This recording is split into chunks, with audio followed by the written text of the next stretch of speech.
Hi, I'm Audrey, Hi, I'm Bob.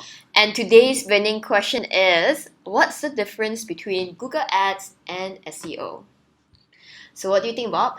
Google Ads is an amazing way to reach a high intent audience. So when somebody searches for something on Google, specifically for Google, they are actually very interested in the product or service. Yep. So you are actually reaching people who are at the middle or the bottom of the funnel who are ready to buy.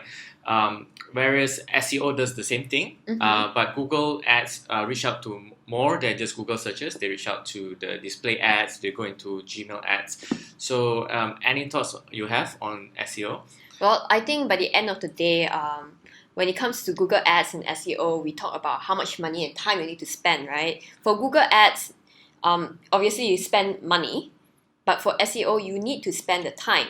So in terms of sustainability, I think SEO is the way to go. SEO means search engine optimization. You want to be ranked, on the first page of Google, but definitely you want it to be sustainable. You want it to be there for months or even up to years. But with Google Ads, you need to pay to be appearing there. So I think it's definitely good to have both in mind. Both strategy needs to come work together very well.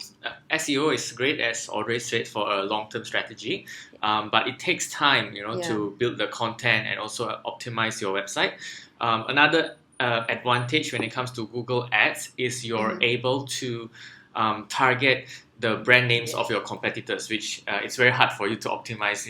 Like if you are Coca-Cola, it's very hard for you to optimize for Pepsi. So Google Ads is a way. So if, like, for example, Coca-Cola wants to get all the people who are interested in Pepsi, they can potentially put an ad, for people interested in Pepsi. So that's the advantages of Google Ads.